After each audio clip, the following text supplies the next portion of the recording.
Assalamualaikum warahmatullahi wabarakatuh. Perkenalkan, nama saya Nalman Tanapa. Saya merupakan mahasiswa PPG Prajabatan Prodi PJK kelas 002. Baik, di sini saya akan menjelaskan perjalanan pendidikan di Indonesia. Perjalanan pendidikan Indonesia dari sebelum kemerdekaan sampai sesudah kemerdekaan terus berkembang hingga saat ini. Dimulai dari inisiasi Bupati dalam mendirikan sekolah kabupaten yang hanya mendidik calon pegawai pada tahun 1854. Kemudian lahirlah sekolah-sekolah Bumi Putra yang hanya memiliki 3 kelas di mana rakyat diajarkan untuk membaca, menulis, dan berhitung. Pada tahun 1920 lahirlah cita-cita baru yang mengimpikan perubahan radikal dalam pendidikan dan pengajaran. Karena pendidikan dan pengajaran yang diberikan sebelum kemerdekaan pada masa kolonial menghasilkan lulusan yang terasing dan kehilangan dasar-dasar nasionalnya.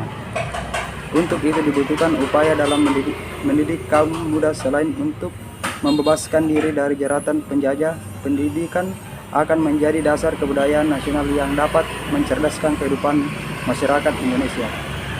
Pendidikan pada masa Belanda, pendidikan yang dilakukan pada zaman kolonial terpaku terhadap ideologi bangsa Belanda, sehingga pembelajaran yang dilakukan sesuai dengan pemahaman Belanda yang berakibat pada pendidikan yang diatur secara sistematis agar murid atau siswa yang mengikuti pendidikan di zaman pendidikan yang diberikan oleh Belanda kepada masyarakat Indonesia bertujuan untuk menciptakan sumber daya manusia masyarakat Indonesia yang siap menjadi tenaga kerja untuk Belanda dan diberi upah yang minim.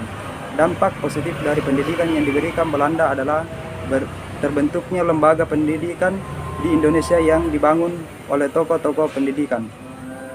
Pendidikan pada masa Jepang merupakan negara yang menjajah Indonesia dengan jangka waktu yang cukup pendek, yakni dari 17 Maret 1942 sampai 17 Agustus 1945. Jepang juga memberikan pendidikan di Indonesia dengan tujuan berperang. Masyarakat diajarkan bergotong royong untuk membangun pertahanan untuk perang.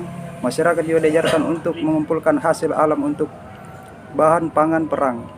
Pendidikan di Indonesia setelah kemerdekaan Indonesia membentuk panitia penyelidik pengajaran Republik Indonesia yang beranggotakan 52 orang. Panitia ini bertugas untuk meninjau masalah pendidikan dan pengajaran kanak-kanak dari tingkat taman kanak-kanak hingga perguruan tinggi. Selain itu, hal lain yang juga menjadi perhatian panitia ini adalah terkait rencana pelajaran, organisasi pemeliharaan isi pendidikan dan pengajaran. Setelah pemerintah menerima saran-saran tersebut, disusunlah struktur dan sistem pendidikan baru. Tujuannya adalah untuk mendidik anak-anak menjadi warga negara yang berguna yang diharapkan kelak dapat memberikan pengetahuan kepada negara. Dasar-dasar pendidikan menganut prinsip demokrasi, kemerdekaan, dan keadilan sosial.